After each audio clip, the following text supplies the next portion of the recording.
Welcome to the Stay-at-Home Nurse Podcast. I'm your host, Deanna Cooper Gillingham. For over 25 years, I've strived to use my nurse credentials to find work that fit my lifestyle, whether it was raising my 4 children and 3 fur babies, traveling the world, or moving to Mexico and living on the Caribbean Sea.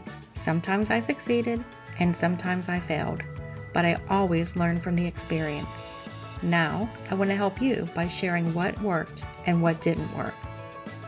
There are so many opportunities out there for nurses today. The Stay-at-Home Nurse Podcast will inspire and equip you to have a nursing career that is meaningful and supports your lifestyle. Now let's get started.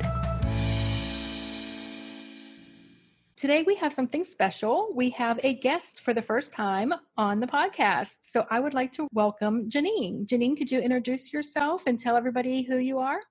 Thank you for having me. I'm so excited to be here. And I'm Janine Kalbach. I am the owner of the Savvy Scribe Podcast and writern.net, and I'm a content writer and a nurse. Awesome. So I think it's so exciting for nurses to realize that they can do something outside of the bedside. And I like to bring opportunities to the nurses to let them know people who are succeeding doing this. And you are definitely succeeding doing this. So just to kind of give people a little bit of our backstory, we met years ago when you were writing your Nursepreneur book. And I think that was the first book that you wrote. Is that right? Yes. And you kept telling me I'm going to write another one. I haven't yet, but yes, it was my first and only book right now. But yeah, you kind of inspired me to write it. And it was always something I just wanted to do, not, make millions or anything on it. But yeah, it's called Entrepreneurs. 30 plus nurses turn into business owners and share their secrets to success. Awesome. Well, it's so exciting. It was so fun working with you, and you have so much energy. So you have done a lot since then, a lot. And I guess if you could just give a brief story of how you got into writing and what you're doing now. Sure. So I got into writing back in 2013. I had my second son in 2012, and I was the nurse at the bedside who was tired of picking up extra and ended up doing an extra PRN job on the side. And during that PRN job, I was working a lot of hours, and it was a home care job. So I was putting in a lot of hours and in very dangerous neighborhoods because I was in the inner city of Cleveland seeing pregnant women, which I loved. I loved my patients, but I didn't love the risk to my life every time I went out to their houses every week. And it turned into, I had to take care of my grandma who was on hospice. And I was just like kicking around the ideas on the internet of making money on the side as a nurse. I always enjoyed writing. And I found that I could use that skill and make money. I didn't even know what like a freelance writer was back then. So I just did the Google navigating and started writing for healthline.com and really started to build my own business. I met Carol Bush, who you also know, and she mentored me a little bit more, and along with like Elizabeth Haynes, who's also a nurse writer out there, and other writers in my life and other nurses in my life. But those two, and also other freelancers that aren't nurses, taught me that business side and, kind of how to pitch and how to find clients and such, on that freelance business type of venture. So then I kind of took it into my own hands and started my own business of helping nurses become writers and start their own writing businesses. Wow, that's awesome. I love how you talk about the business end of it. A lot of us, I know me, it's like, okay, I'm going to write. And you figure you're going to write and somebody will read it. And as nurses or as writers or whatever we do, we don't think about all the business end of it, the marketing and how do you get the clients and do you like getting clients and, how do you get paid what you're worth and how do you know how much to get paid and how do you pitch a client? So I think it's wonderful because I know when you started, there was nothing out there other than finding mentors that were willing to work with you to help you to figure it all out. So I love that you've done both the Savvy Scribe podcast and the Growth Lab course. So tell us a little bit about that. So I knew that I was doing like some coaching with other writers. I was in a mastermind group with Carol and like 4 other writers. And realized that we had kind of a gift to help people do this. We realized it because people quit their nursing jobs and took on writing full time and made six figures and did all those things. And granted, I'm still at the bedside part time because now I love my nursing job again. I love delivering babies and I don't have a desire to totally leave the bedside, but they did, or their health or whatever it was made them leave the bedside, but they were able to still make an income from home. So we realized we had this gift, we meaning Carol and I, and we started last year more coaching. And what I realized is that it was constantly the same questions. And like you said, it's that business side that we don't learn in nursing school by any means. And it's kind of intimidating because you are a little bit scared. You're nervous to try out things and nervous to do something wrong or something with legality or something to even like impede your nursing license or something. We don't want that.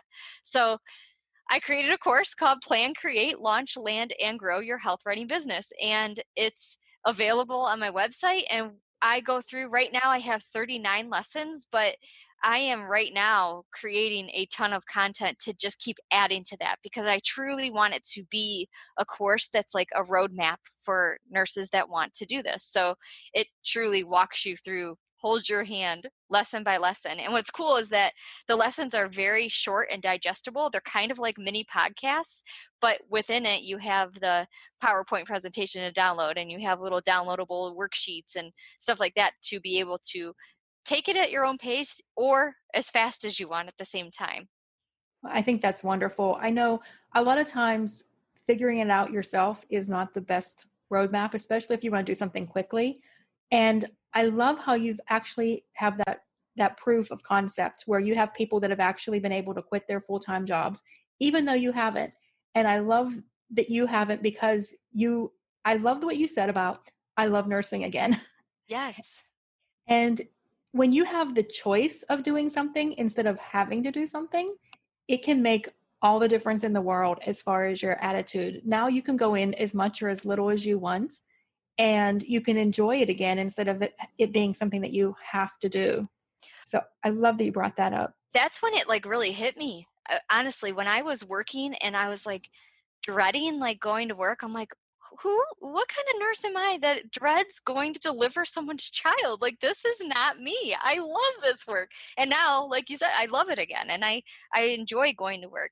It's definitely a different side of my brain. And that's the thing with writing too. It's a different side of your brain. You get to be creative. You get to work on your own, which is totally a different mindset than working on the floors. Yeah, I've also been a nurse who always had what I call a side hustle, like a side job or something on the side. And I always did it inside of nursing. And I think that was the hard part because you get burned out so easily because you're doing it every single day. So the idea of taking your nursing credentials, taking your nursing knowledge and your expertise and putting it to use while working at home more on your own schedule, being a freelancer, I think that is really something that a lot of nurses would probably be interested in. And I think it's very beneficial. My hope with this podcast and my goal with this podcast was to give nurses options to love nursing again. When I was hearing about the large numbers of nurses that were leaving the profession, I just thought there has to be something we could do. And this is something that you can do. Mm-hmm. You know, when you can supplement your income with something where you're still using your expertise and you're still using your knowledge and you're teaching people, I think it's wonderful. But okay, so I have some questions for you. What kind of writing do people do? What kind of writing do nurses do? Do they write books? Do they write fiction, nonfiction? What are you helping them to do? Sure. So what I'm helping nurses do is a lot with blog writing. A lot of web content is usually what I start to help nurses do with the writing business. But that doesn't limit you just to that. With my own writing business, I started writing web copy kind of stuff like for web pages and articles, but then I got opportunities to write courses, and that's something I enjoy. Now, you ask other nurses, they hate that type of writing. But what's cool is, like nursing, you can kind of specialize in whatever you want. A friend of mine, Maureen Bonatch, she writes fiction and she writes web copy and other types of things. But you can kind of do whatever you want with it. I know nurses that write very technical type of pieces and nurses that write pharmaceutical type of pieces, some that write research studies. They do the protocols for those. But again, that's really mind draining for me. So I choose to write blog articles mostly. And what's cool is we have a Savvy Scribe Growth Lab. We have Savvy Scribe Podcast, and we also have the Savvy Scribe Collective over on Facebook. So it's a free community. And you could just like go in there, ask your questions, just test out the water, see if it's something for you.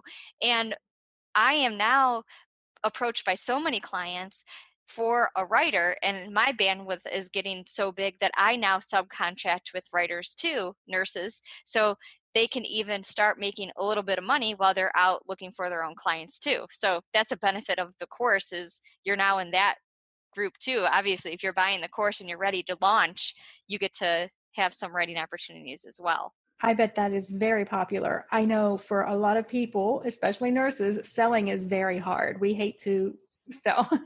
Oh, and that's the other thing. Did you ever, when your side businesses, did you try like some sort of like oh yes, pampered chef or?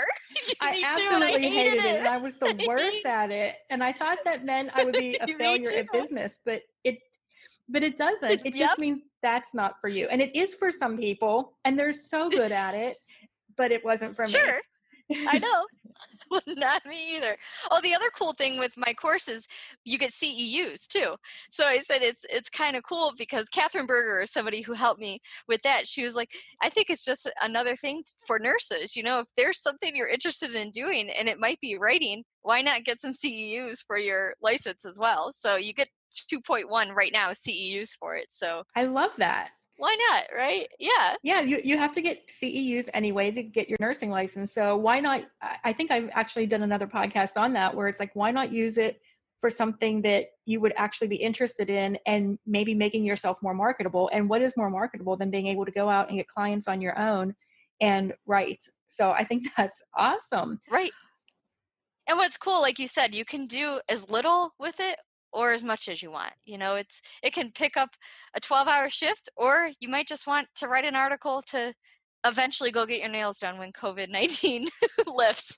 Yes. And I think that's one of the great things. It can just be something you do on the side for vacation money or new car money or whatever, or it could actually be a pivot in your career. And maybe you just want to go part-time, but you don't know how to go part-time, or you want to go PRN and you don't know how. This could fill in that monetary gap for you. Something else I wanted to ask you about is one of the things that I had to learn when I started writing and blogging and writing books and all that. I had to learn about SEO. And I'm sure that most of the nurses that are listening to this have no idea what that is.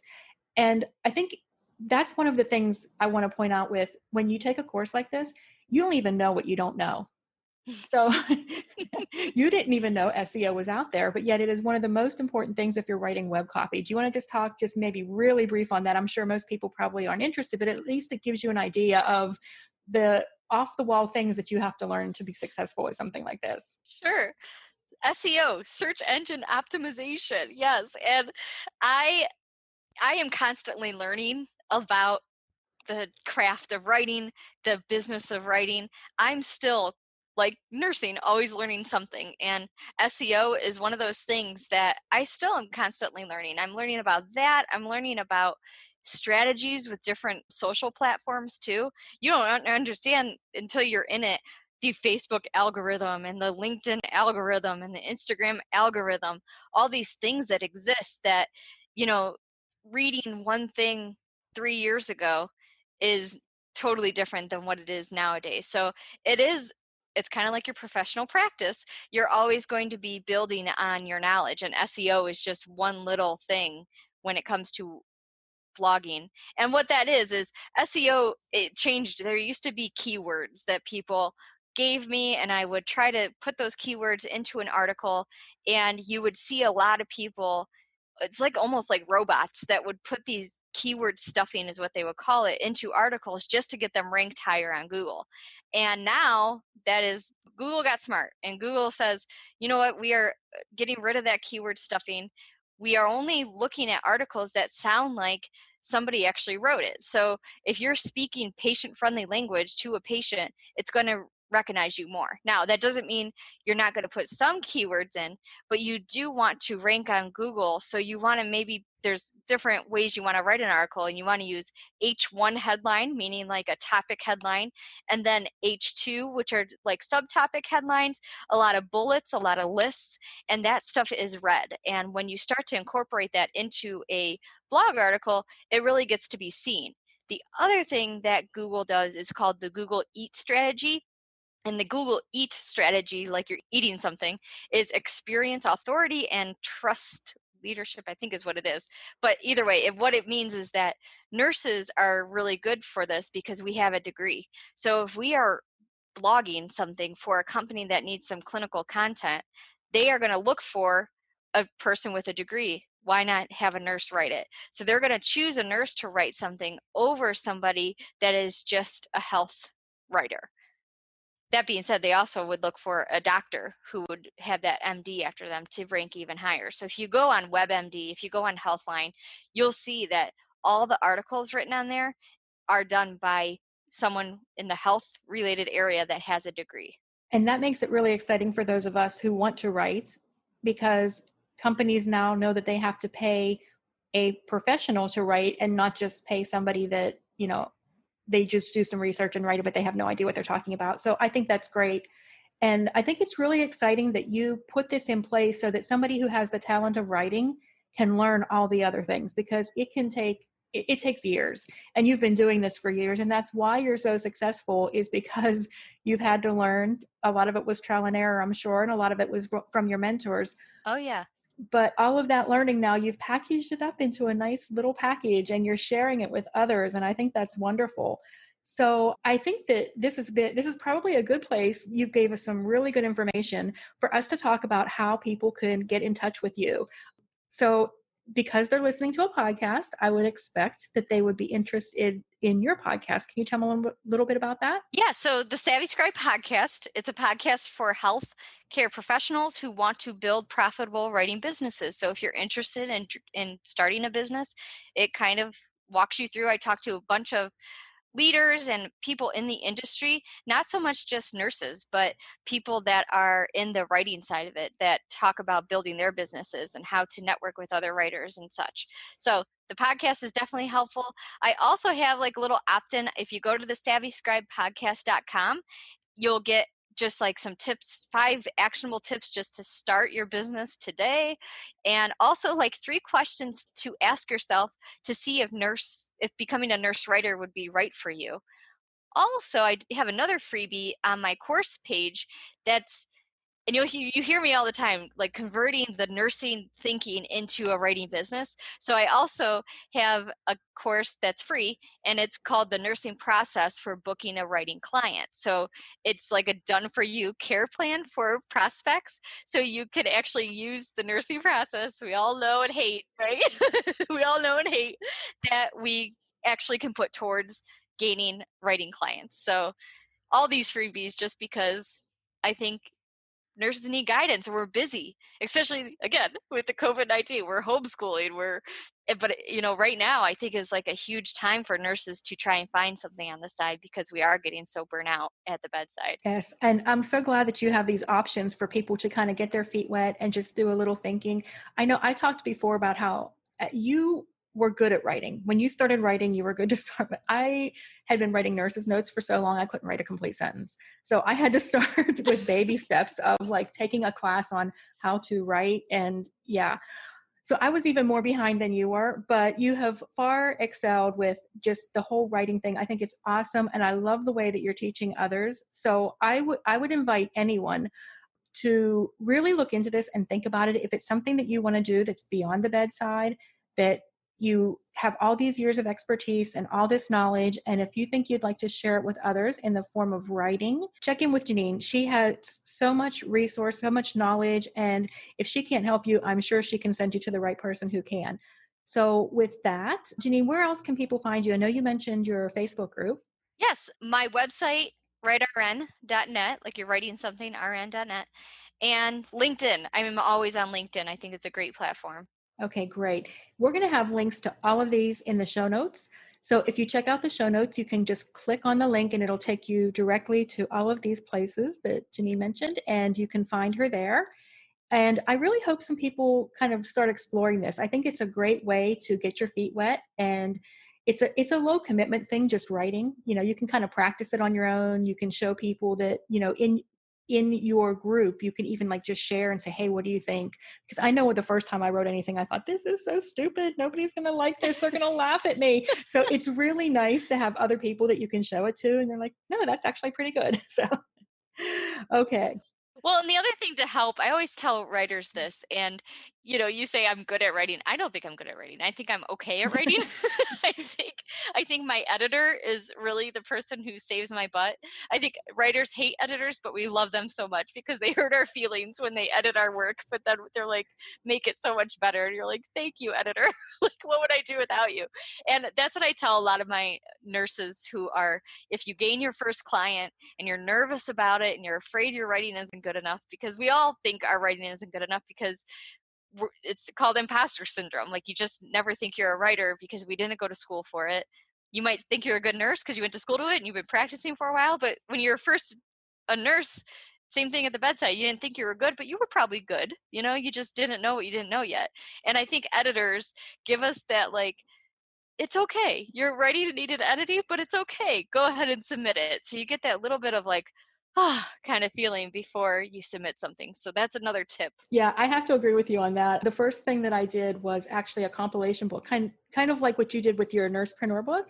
And I only had to write like 2.5 pages or something. And when it came back from the editor, there were so many red marks on that I just wanted to cry. But then I realized wanted to. I do. I'm like, oh gosh, this is why I should just go back to the bedside. Yes. But then I'm like, wow, they make me sound smart.